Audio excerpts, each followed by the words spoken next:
What up, big New York City? How we doing tonight, guys?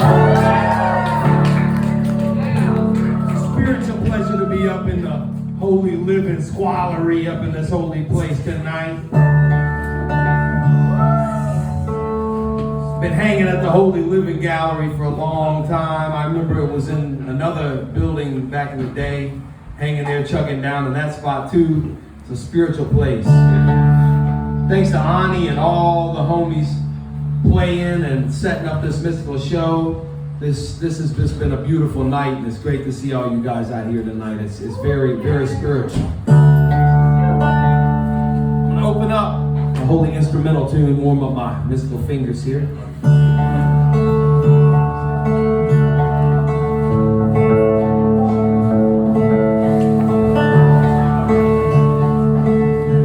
Going to Minneapolis.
Austin. Let's hear it for that King Prawn over there.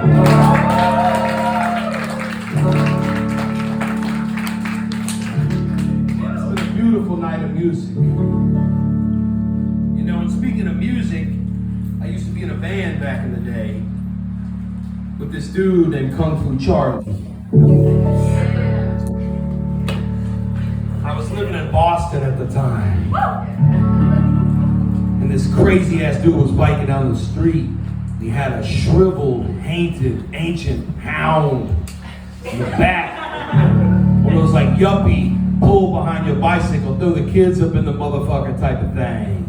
Like a strange, looked like a little Mystic Igloo on wheels behind the bicycle.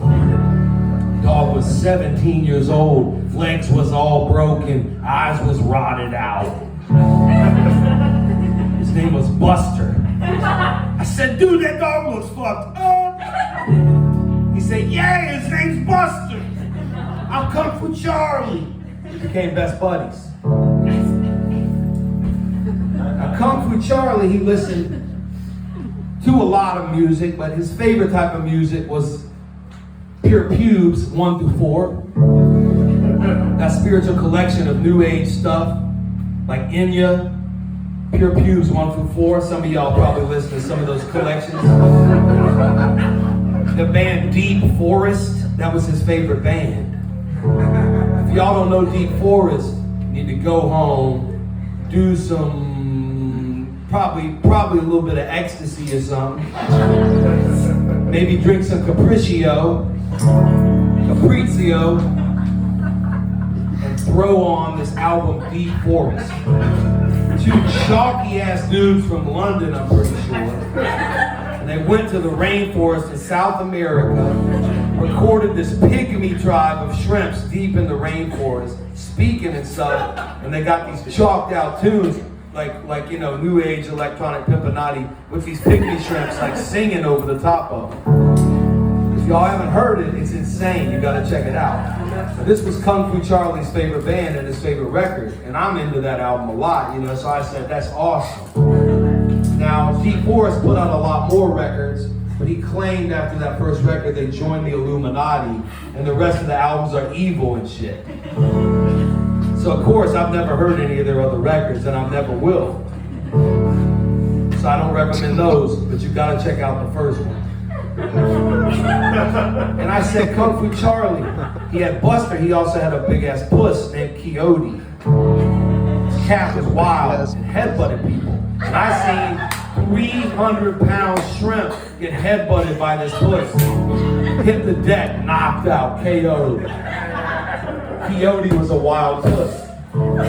He had these wild cats and dogs, rotted eyes, stripping legs, toting them all around town on his bicycle. He put the cat in the back too and let him go wild. I said, Charlie, we ought to start a band together. Our musical interests are similar. He said, yeah, let's do it. I said, I think we should call it like, Ancient Chillers. Like some laid back, pure pubes, India type shrimps, Ancient Chillers. So we had our first practice at the White House in Boston, the spiritual place I was living at. Yeah. And I was playing with Kung Fu Charlie on the piano, and he was playing the recorder, and we had a couple white Rastas come doing some tablas. Just for the vibes, you know what I mean?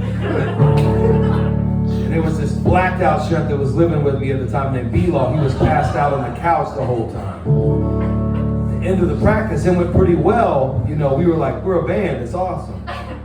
We're like, satisfied. The dude pops up off the couch in a stupor. He said, Ancient Chillers. You guys spell that AIN''T, chinchillas. We said, whoa, dude. So we called our band Ancient Chillers, Ain't Chinchillas. And I wrote this tune right here about the passed out shrimp on the couch.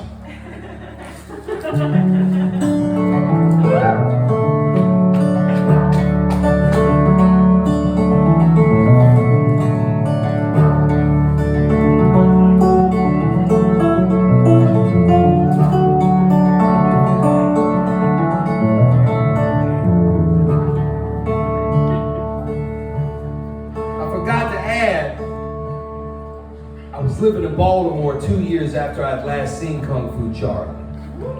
He called me up on the phone. I woke up to his call and I picked it up. He said, it's Kung Fu Charlie.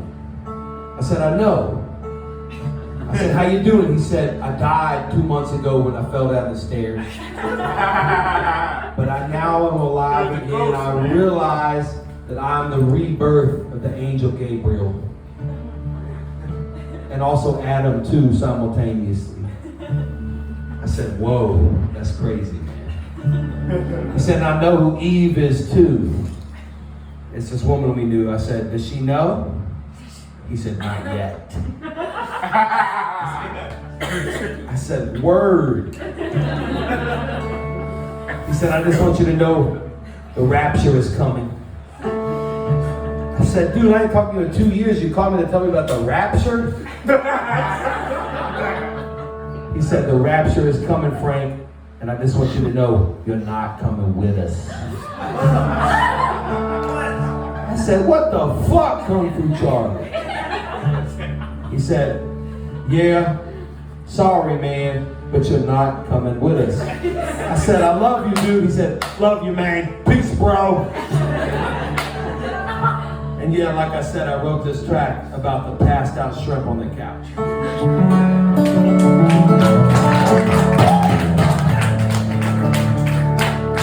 My friend, I hope you're doing well.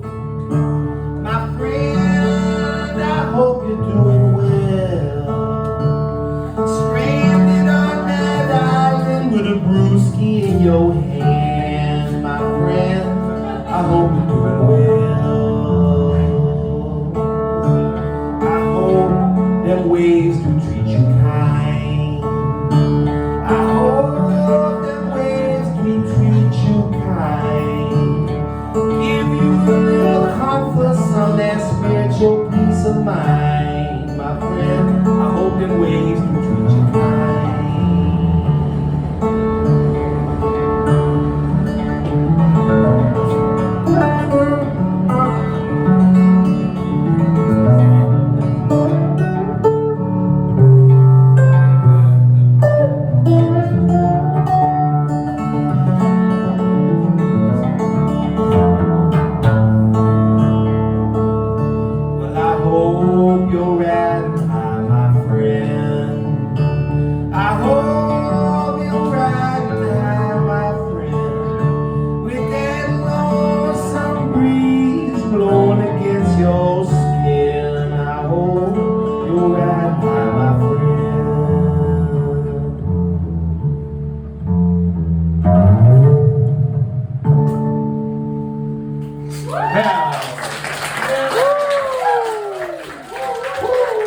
be up in Holy New York tonight. It's a new track right here.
Hell, that's a new.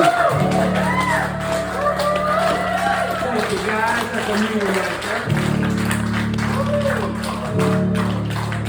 Let's see what's up next here.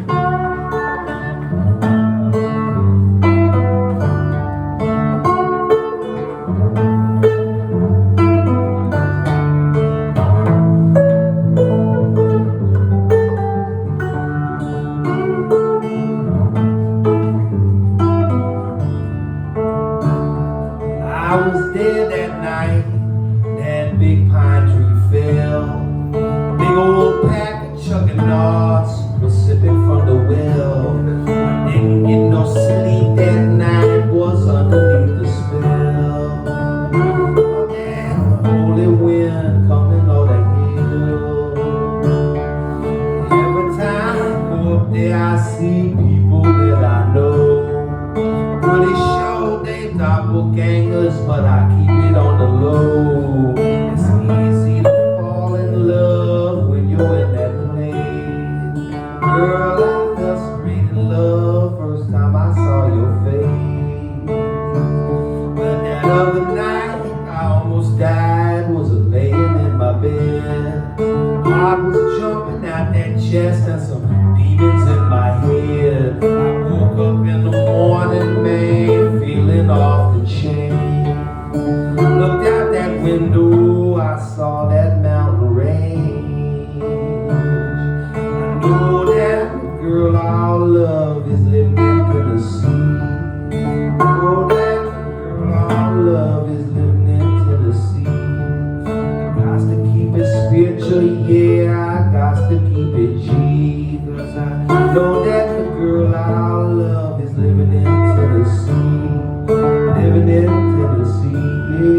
spiritual pleasure, guys. So let me retune this thing real quick. So rewind probably 5 years or so. I was on tour with that holy band, Buck Gooder. Yeah. Me and Terry Turtle, Big Billy. We were playing in town Cincinnati, Ohio. Me and Terry was still guzzling holy brews at the time. Deep throating corn dogs and whatnot. R.I.P. to the top shrimp. And we rolled into Cincinnati, and all me and Terry were trying to do is get some Skyline chili and whatnot. Those little chode dogs with the chili and everything. Eat a lot of meat and chug a lot of brew. And of course, Billy is a vegan shrimp. He went to the vegan coffee shop. It's like some gentrified ass motherfucking type of spot. Billy rolled in and they loved him in there. And me and Terry rolled in and they thought we was homeless shrimps and tried to kick us out of the place. And I'm like, Billy, get us the fuck out of this place. Me and Terry went down the street and I believe we got 4 Locos and guzzled them in the alley. Billy was busy in the vegan coffee house. Doing God knows what up in the vegan coffee house. And turns out the dude who owned the vegan coffee house was from Harrison Turd, Virginia, where Buck Gooder is from. And he decided to take us all to a vegan chili spot. I said, what's with this vegan stuff? I was going berserk. Terry was too. We were angry. Billy was in paradise because it was just vegan shit all over the place. I'm like, God help us all. Get us away from this stuff. I was angry. The dude offered to buy me a meal for free at the vegan place. I said, fuck no. Normally I'd say, yeah, I love vegan food, but I was riled up.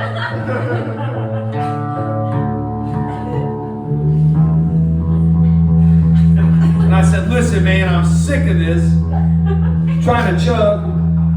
What's the local psychedelic brew? What's the cheap spiritual shit that everybody around here blacks out off of? And this vegan shrimp, right off the bat, this gentrifying vegan shrimp, he knew the answer. He said, Hootie Po. I said, what? He said, Hootie Po. I said, I don't know if you're just messing with me. Is that really the name of a beer? Hootie Po? He said, yes. And I said, okay. So we went on a journey looking for Hootie Po. Every gas station. You guys got Hootie Po? No. Is it real? Fuck no. Next spot. Is it real? You guys got Hootie Po? No. Is it real? Fuck you. I'm like, dude, I don't know if it's real or not. You guys got Hootie Po? Hell no! I'm like, dude, I'm getting discouraged. The bastard lied to you. You would think so. Then we went to the Big Butter Jesus statue. Yes! Yes! Took some pictures underneath the holy Big Butter Jesus. Now the Big Butter Jesus statue, if y'all don't know, some of you guys, it's a huge statue of a Jesus, touchdown Jesus. His arms are up in a touchdown formation. He's been struck by lightning multiple times and burned down. And my Harsh Choice Shrimp in Johnson City, Tennessee, his project is called Mannequin Holocaust. He grew up in Dayton, Ohio, right near the Big Butter Jesus. Turned out that the pastor that owns the church of the Big Butter Jesus used to smuggle Yeti powder inside horses' asses from South America to Cincinnati, Ohio. And they had a rodeo going that day when we were there. A psychedelic place, but no hootie pole to be found at that spot either.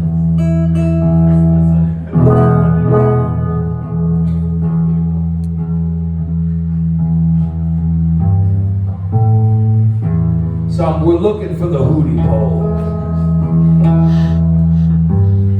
No hootie pole to be found.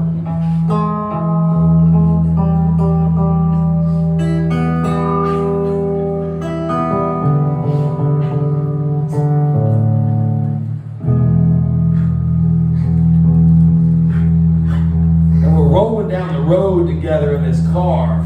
Everybody's pissed. We're going to some fucked up little town. I don't even remember the name of it. We were supposed to play that night where there's this town, Miami University. I don't remember what the town was called, but it was spiritual. We're heading that way down back roads, past a steel mill. And then we see this strange roadhouse bar to the side called the Golden Key Club. 2 million cars up in the lot it appeared to be. And me and Billy and Terry all looked at each other. We said, we going up in that fucking spot. Pull up, roll up inside, sit down at the bar. Big mama come and sit right down next to me. Old spiritual grandma. She said, I see you looking at the food menu. I said, yeah, I'm just kind of looking around at everything in this spiritual place. You ever heard of this mystical beer called Hootie Po? Hootie Po! I said, yeah. She said, I ain't heard nobody ask about Hootie Po in about 25 years. I said, you know where to get it? No! Yeah! Go down to Jungle Gyms in Fairfield, Ohio. They got Hootie Po over there. They got the Weissmans and the burgers too. Blow your mind. I said, well, we're going. How far away? She said, 6-hour round trip. I said, well, fuck. At least I know it's real. She said, yeah, it's real. I said, cool, am I gonna get it? She said, I hope so, son. She said, but I gotta ask you, I see you looking at the food menu. Have you ever tried this new thing called loaded fries? Every motherfucker in this place, I don't care if you're vegan, I don't care if your mouth is sewed shut. I know you've had loaded fries at one point in your life. But of course I said, no, what is that? French fried potatoes, chili and cheese put on them, sometimes onions and some jalapenos on top too, and some bacon. I said, damn, that sounds pretty good. She said, yeah. Her husband sits down next to us. He goes, yo. I said, what's up, dude? He goes, you talking to my wife? I said, I'm just asking about Hootie Po. He goes, Hootie Po. Dude, you gotta go to Jungle Gyms. 6-hour round trip. But in honor of your question, which I overheard, I put 3.5 hours straight of a Hootie and the Blowfish on the jukebox. And I was pleased because I love Hootie and the Blowfish. Darius Rucker is one of my motherfuckers, if you know what I'm saying. We're blasting Hootie. He looks at me, he sees that we're hungry and shit. He said, listen, man, have you ever tried a buffalo wing? Now I know everybody in this room, I don't care if you're the most vegan shrimp in all of Bushwick. I know at one point in your life you had a buffalo wing. And of course I said, what is that? Kind of like a chicken leg, but smaller. Dipped in a mystical red sauce. Spicy. Get your choice of blue cheese or ranch on the side with some superfood salad too. Sometimes if we're feeling crazy, we go out and get them to go for the grandkids. I said, whoa, we gotta go. We rolled straight out the place. Rolled to the venue, which is a psychedelic house. I said, who's got some fucking hootie po? Homegirl says, you can get it down to Kroger's down the street. I said, God, yeah. Oh, how close is it? Long way. I said, damn. It was a 5-minute walk. Got the last remaining 12-pack of Hootie. Yeah! The light version of Hootie Po. Hootie Light. We sat down on the porch, cracked the brew, gave one to Terry Turtle, gave one to some other motherfucker, sat back, took a sip. That beer was fucking horrible. Terrible beer. Terrible brew. Horse urine, waters down. But I eventually tried Hootie Normal, not light, and it was a very enjoyable experience. I recommend to you guys. The song's off the new record right here.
And down by that waterfall, there's room for two.